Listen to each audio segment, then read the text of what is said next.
sort of local knowledge or expertise people have in their own neighborhoods. And so it's addressing essentially wicked leadership by addressing wicked problems, which in the planning field we talk about. It's not a complex issue that often doesn't have a silver bullet solution and is a symptom of other problems. So it can be multifaceted, problem with multifaceted solutions, and how can we identify leadership and different forms of leadership in people to bring a collaborative conversation on getting towards some of these solutions. Something that you mentioned before was building trust with the people that you're working. So we would like to ask you, what methods of community outreach do you tend to implement, whether it's through neighborhood meetings, surveys, or different type of pro bono projects? Could you speak a little bit more about that? Yeah, so we do all of the above minus pro bono projects. I think there's often a misconception with being a nonprofit that we do things for free, but we do a lot of our funding, as Thomas mentioned, is going to talk about, is through grants and contracts. So we don't necessarily have the room for pro bono, but we do definitely do the just go surveys and advisory committees and focus groups, which gives more of that collaborative opportunity for engagement. And then during the pandemic, we had to pivot to virtual and online platforms. So we use this really cool platform called Social Pinpoint. And I'm just going to try to pull up the slide here. Where should I point it? Oh, thank you. Okay. So this is a Social Pinpoint. It's this interactive platform where people could geographically pin data points and upload a picture and share information about whatever we're asking. So for this project, we worked on Central Williamson Creek, and it was a community-driven process where residents had already been for years working on how to reimagine this. It was 58 acres of parkland and 17 acres of floodplain that was managed by the City of Austin's Parks and Recreation Department and Watershed Protection Department. And the residents approached our organization based on existing relationships that we had with them, and said that they wanted to put together a vision plan. So we collaborated with partners and used our skill sets in engagement and planning and design to develop this vision plan. And so we used this Social Pinpoint platform to engage with residents in different ways than we had before. And it's served really useful. And then another method that we've been using is engaging through storytelling. And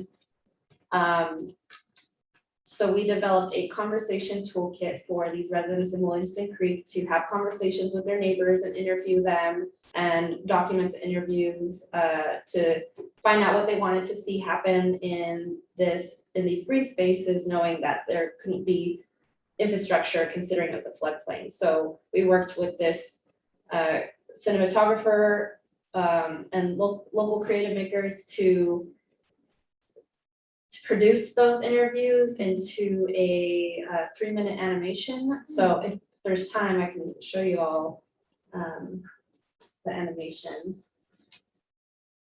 So should we press play or? Yeah, give it a try. Okay. Yeah. Well, I've been living on Williamson Creek for almost 40 years. I've always enjoyed birds. My father was a bird. My grandmother, she knew her birds. When I see something and I don't know what it is, I try to figure out what it is. We have plenty of critters out back. Williamson Creek runs in a west to east direction, so essentially we have a highway for wildlife. It's like having a little park in the city, like a little state park in the middle of the city, Get out of my house, we fished down there as kids. We could jump off the rocks into the water. We were dog paddling the rapids when we had a good rain. I'll be looking at my brother, his head sticking up, like, it was kind of fun. I lived in that creek as a child, all the kids on the block here. And pretty much starting directly after they put in the sewage system, my creek completely died.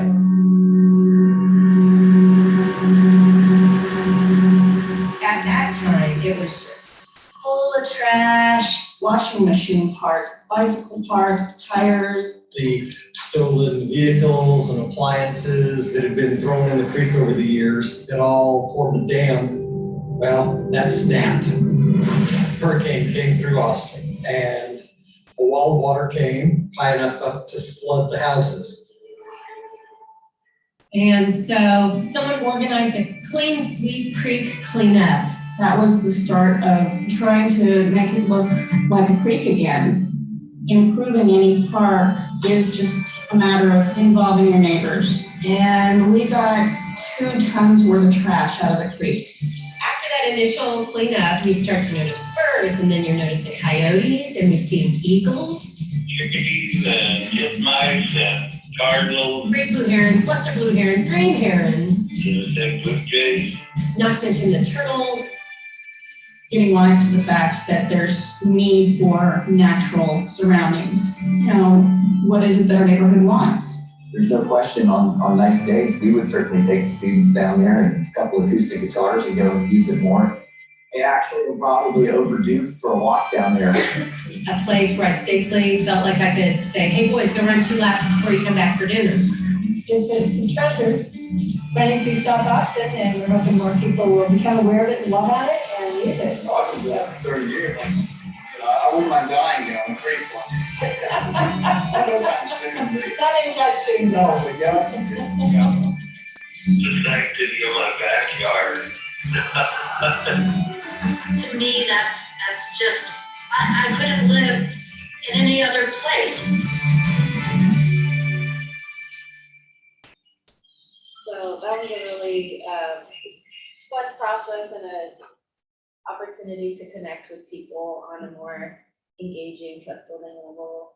And so we've been really using storytelling as a form of engagement. Another example of that we use this on, we did some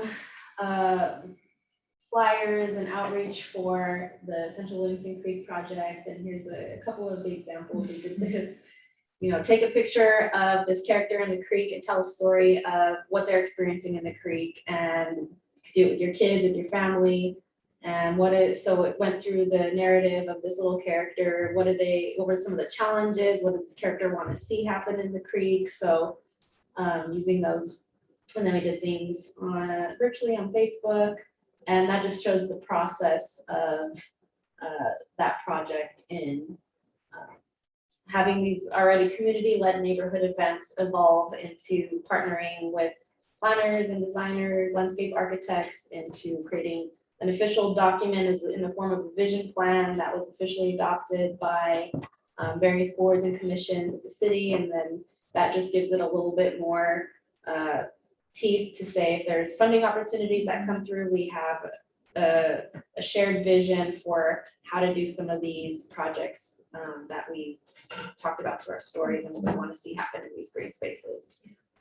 It's amazing to hear like that the community isn't just kind of part of building the stories, but really initiating the stories. Oh, I'd love to question again. Yeah, and I think another kind of factor that we as students are interested in is kind of the realization of these projects. So kind of how to transfer these community discussions or community stories into realized projects with all the barriers of funding and political support and just even eventual compromises that you as an organization may have to concede with the community or kind of larger powers that be. So I guess, yeah, I want to ask kind of how do you maintain kind of the community stories with all of the kind of compromises that may be involved in a project like that? And just, I guess, general anecdotes or any advice in terms of that. So let me make sure, maintaining community stories within the work that we do. Yeah, with all of the kind of like funding barriers that may be encountered or kind of political resistance that may be encountered with what the community wants, and maybe what kind of the surrounding powers may push Right. back against on. I think those toolkits that we mentioned before is a good way to identify any potential risks or roadblocks moving forward. So that power analysis is really helpful in saying, you know, this is these different forms of power. We're working within the community power, but there might be some forms of political power or need to advocate for certain policies to move any of these things forward. But we often work on, like the Central Williamson Creek Greenway project, on projects that are already community led. So we're not going into a neighborhood and saying, like, we discussed this project outside of what's happening already, and we're gonna try to persuade you to buy into something that we envisioned without any of your input. So it's usually, we're rejecting that top-down approach that is often kind of the culture of planning and architecture and design, and supporting projects that are already identifying the needs and priorities of residents, and finding ways to partner with other organizations like the Nature Conservancy and St. David's Foundation. We partnered or got funding from those entities to support, like for this Williamson Creek Greenway project, we had a community working group that we compensated residents for their time and expertise to engage with their neighbors through that conversation toolkit. So we're finding ways to just facilitate those opportunities to fund what's already working and provide the technical expertise along the way. Yeah, and I mean, this is a interesting example because this community reached out to you to kind of for your expertise. So I guess it definitely applies to this project as well. But how do you like manage your role as experts in kind of your field, or experts in your facilitating practice with kind of the expertise that a community has? And you know, this example, they reached out to you, so I think that you more kind of they knew what they wanted from this exchange, but maybe from a community that you were hired, that they really aren't expecting you to be there, or you know, maybe that kind of situation as well. I can rephrase it if you want me to. Yeah, could you? Yeah. So I guess with maybe starting with this example, I guess how do you manage the expertise and your facilitating capacity, like the toolkits that you're building with the expertise of the community? How do you manage that exchange of information? Yeah. Usually we are prepared in the sense that, like Siobhan said, we'll have these toolkits kind of set up so that we have a way of understanding what are the identified needs that the community wants, and what is our intention being there, what is our role being there, so that we have, you know, a set, like a base of understanding between the two parties. You know, we're here to do something very specific, and then they're going to be the community. They're going to be the people that have to deal with the consequences of whatever we do here together. And so whatever they need or want in that relationship is like something we start with in the beginning, and that can change as time goes on. And sometimes the best thing that we can do is just like make room for those surprises of when we need to have a few more meetings, when we need to have a change in the way that we make our kind of contract with them, a change in our agenda or what we expect to do. You know, maintaining some form of flexibility is important. We're able to move forward with it. So we understand that sometimes having the willingness to be involved in community outreach projects is not enough to communicate with them, with the client. Therefore, we would like to hear more about your views on agency and design justice, and like what that looks for you guys. how do you educate communities about design principles? Or how do you facilitate this exchange?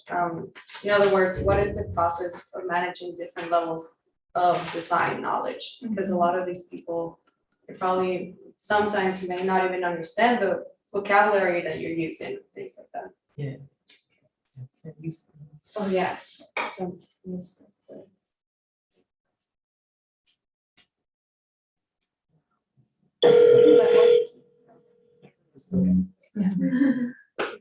Okay.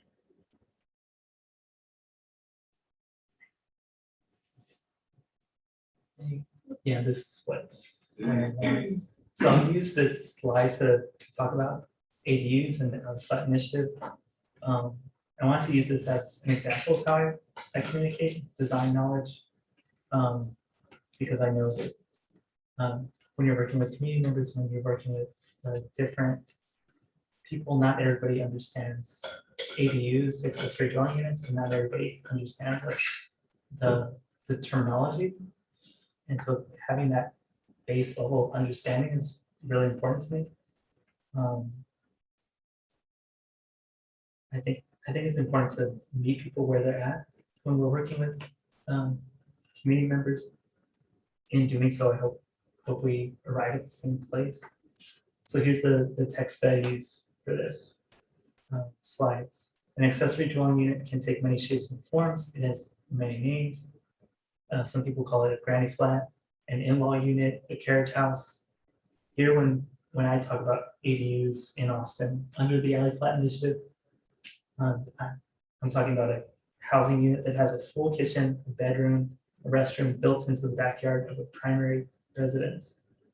So this is one way that I start like a base of understanding with people. That way we can all start from the same point. But just making things in like layman's terms like helps to be able to communicate with everyone.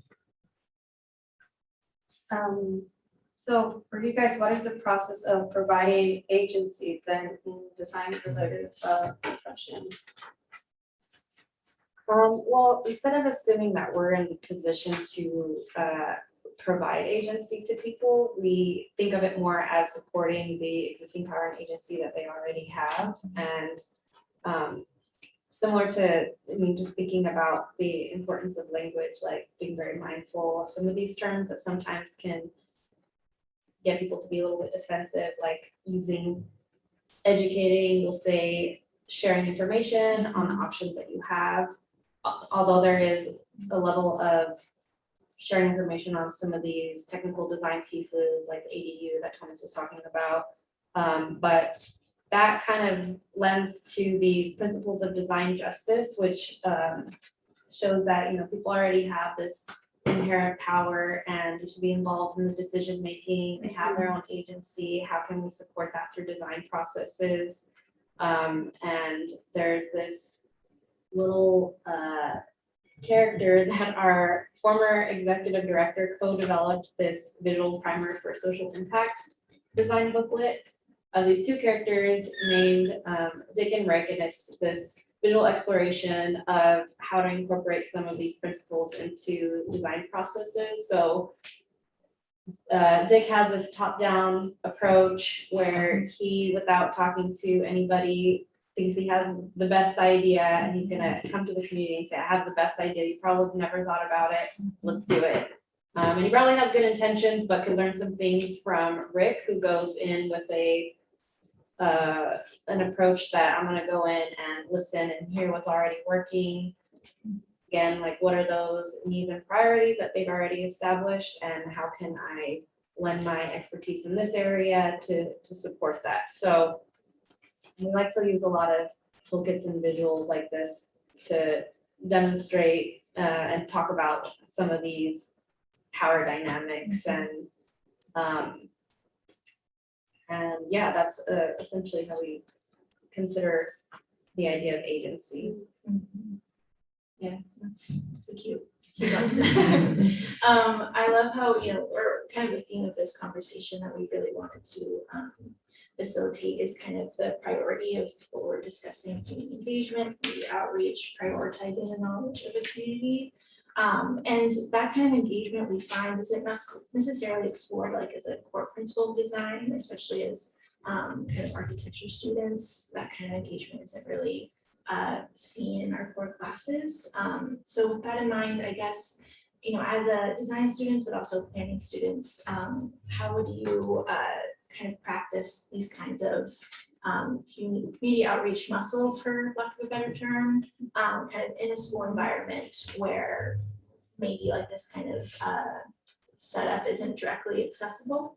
Yeah, a lot of, like I said, not all design projects, but I'm assuming a lot of them are based in like the city that you're operating in. So understanding like the history of the place that you're working in is important, you know, whether that is you know, in Austin, Texas, or somewhere else, just like digging into what the history of that place is, and also getting involved with the people there, the organizations that are active in that place is really important. Having interviews and conversations with people involved with there, and just being present, listening, building relationships, and honoring the work that's already been done. A lot of times we'll present a project as if it's a new thing. There's so much that came before it that led up to that. And when we don't acknowledge it, then it's really like telling people that this is not for you, or this is not involving the community. So it's already a project that's operating in a deficit with the community. I think also with doing what you guys are doing here with the student organizations and facilitating a conversation with us, that's already like a starting point to like doing outreach and engagement. And it could be used to do the same thing with other organizations in Austin, people that are doing work in similar capacities. So I think you guys are already doing part of it. So. Yeah, definitely just getting to know your neighbor and yeah, so simple, but so complex. I guess also kind of along the same lines, but I guess what advice would you have for upcoming designers or planners who are really interested and want to prioritize design justice? Oh gosh, sorry, the slides are all over. Yeah. You know,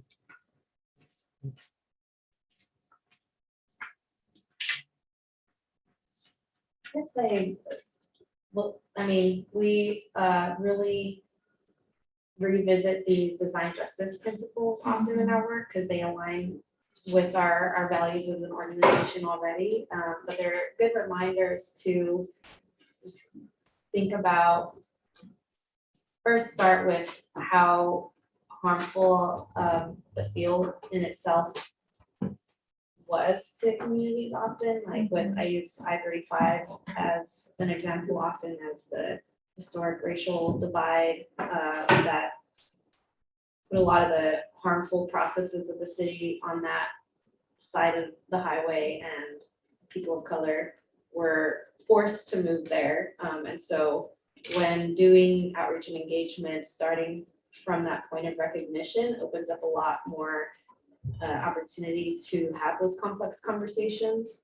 And that opens up a lot more trust and opportunity for engagement and having that collaboration, shared decision making, and long-term relationship building. So I would recommend revisiting or checking this out at Design Justice Network. They're just 10 quick principles that are very important to consider as we're going through those planning and design processes throughout.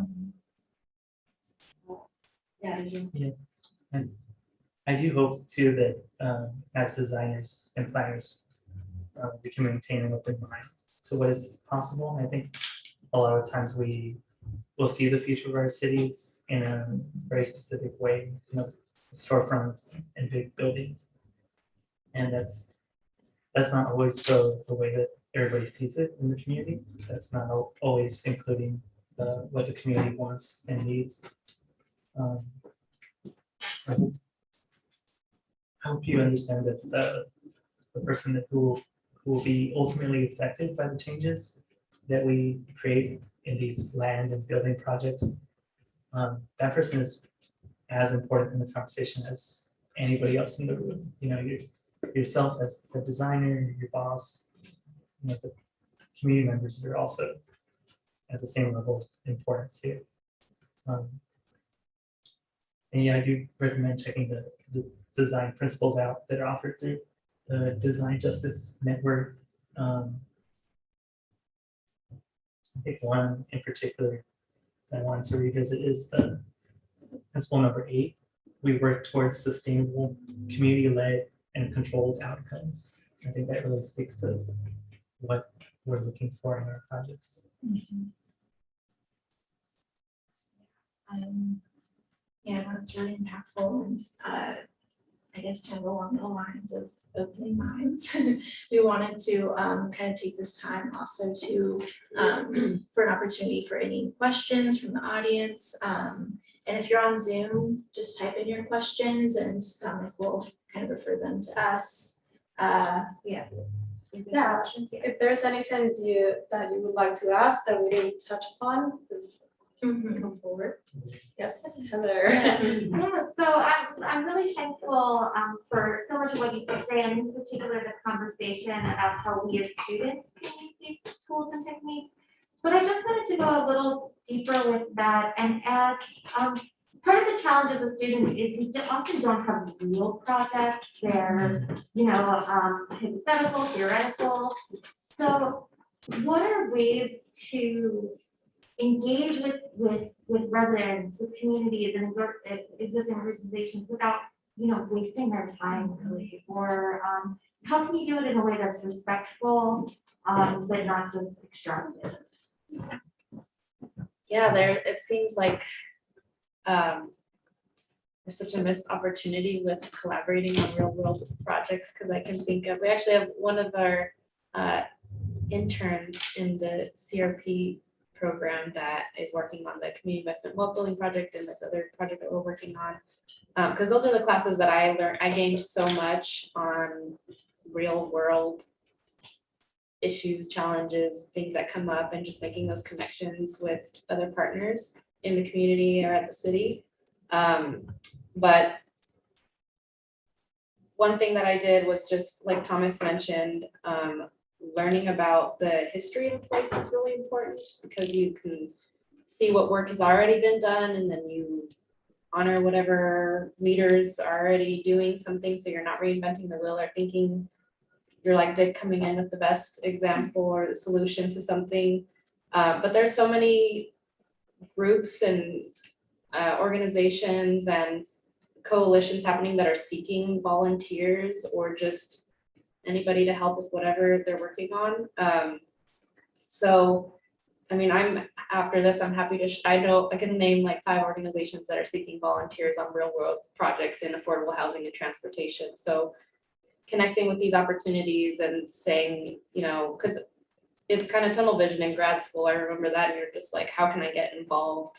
And these are good opportunities to connect with, areas that need that support in community engagement and whatnot. But I'll also let you speak to that, if you have any. Yeah, I know that there's a big gap, right, between like actual design projects that go on, and then the people that show up to the meetings to get feedback on it.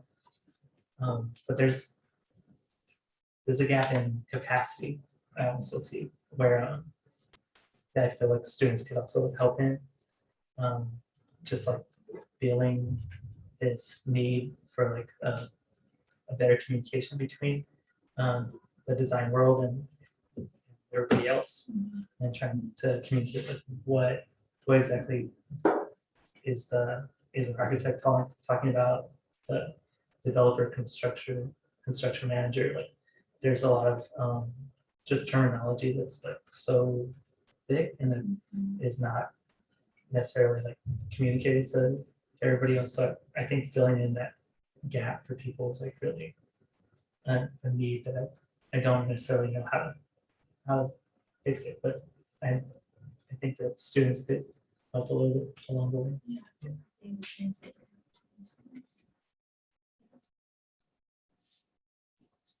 Any other questions? Questions? We had a couple here too. Yeah, come down here. Yeah, I just wanted to ask, I know you mentioned virtually helping with the management of those 300 million placement funds for Project Connect. If you could just talk a little bit about your work.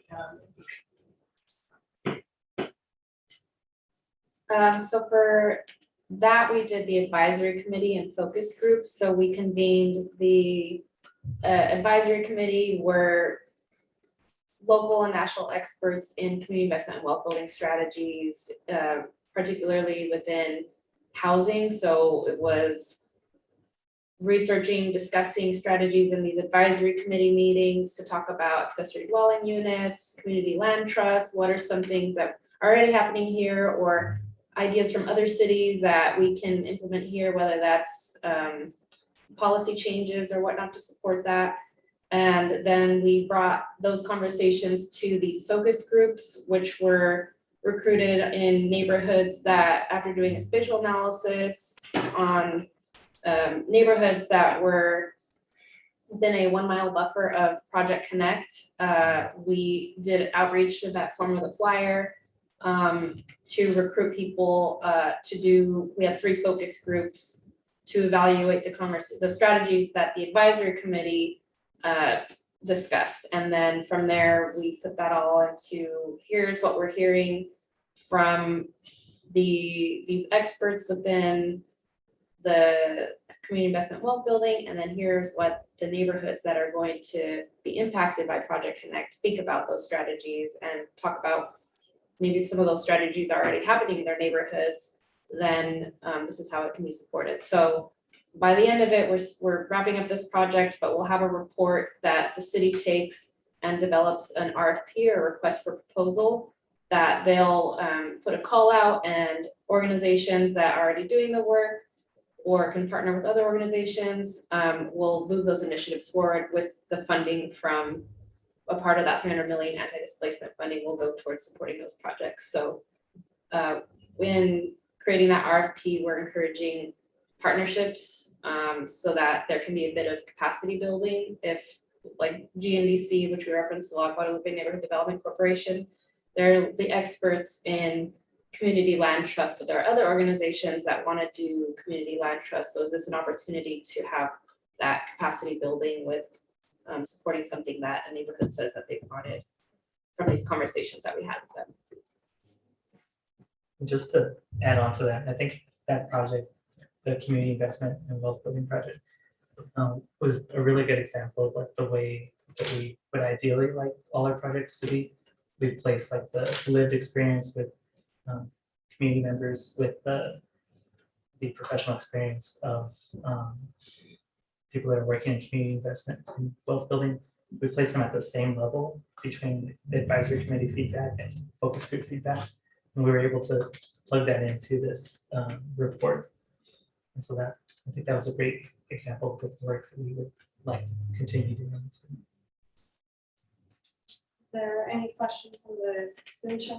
Yeah, there is a question from Samantha. So when you collaborate with the city or other firms, what sort of support do you look for from them? For example, if you were to work with an outside landscape architecture firm, what would you ask of them to help support your work? Just I guess understanding too, like what their values are, so that we can place that into our objective for the project. But also understanding like what our role is. Like, are we just the community engagement partner, or are we serving in multiple capacities? And what does that look like for us and for them?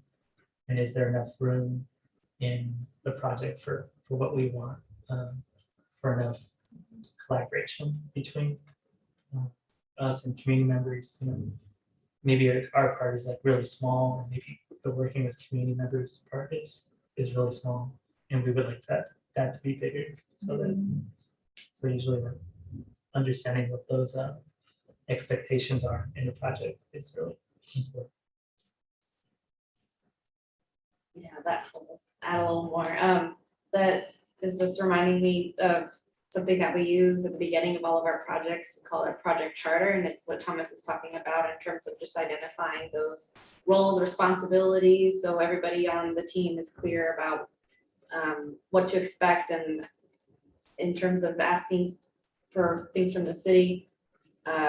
Good practice to not repeat what's already been done. So if they have any information that's been gathered through other projects, we make sure to incorporate that into what we have, so we're not disrespecting communities by going forward and asking them the same question that they might have already been asked 5 months ago on another project. And there's a lack of communication and silos oftentimes we find, but it's important to do our homework beforehand and try to put everybody on the same page as far as roles and gathering information. That's an interesting question I have from that is, especially with maybe community members being asked about projects from different organizations, how do you find all that information that's already been asked? Because that seems like a major bottleneck, kind of like repetitive asking of things.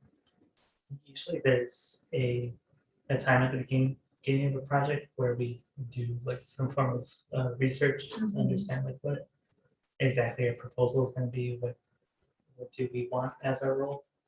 And so like usually we'll do some form of like interviews or some just like general research of understanding where the organizations at play, who the people that have already been involved on the project, and making sure that it seems like all the parties involved are there, and then still like offering all our materials and the outreach materials in like multiple languages and multiple venues that, you know, not just the internet, but trying to like get paper out there as much as possible too. So. And would you say that the research happens at the beginning of the project, or is it something that is continuously something that you come and revisit, or continues to inform what you're doing?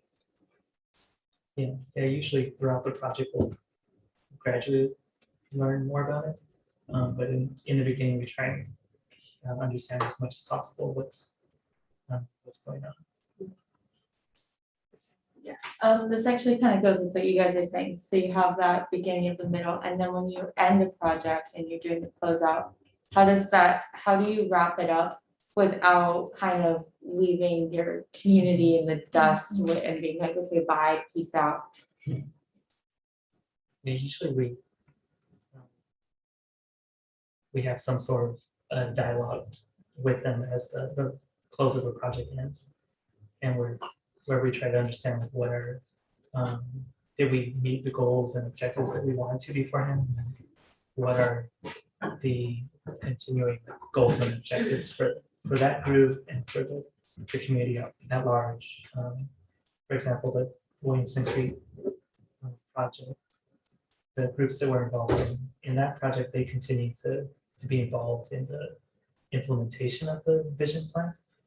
So they will continue doing their work, and we want to make sure as much as possible that anything that they need that they already have and they're set up to continue doing their work. So it does take a little bit of dialogue at the end to understand where we're at and versus where they're going to go with it. Do you ever like give your kind of like roles to someone in the community to kind of carry it on? In that particular project, we were able to, with the working group that we helped and facilitate meetings for. They, at the end of the project, they were already so used to like having an organized meeting, knowing what to do. They were set up to do it themselves. So I think they no longer needed us. They were pretty good. Ideally, we're trying to be obsolete by the end of it, so that through that whole process, we're facilitating the relationship building between, like, we had a city working group from the land managers of those areas, the Parks and Recreation and Watershed Protection Departments, and through the engagement that we have with the community working group, we were doing these capacity building workshops on, how to, what are land management processes? How do I talk to my council member about moving this idea forward? So we're building capacity around how by the end of it, they're not left high and dry. They are already ready to go and continue working on what they've been working on. But now they just have a little bit more technical skill sets around moving it forward. So it's really workshop in that way. Yeah, community powered workshop.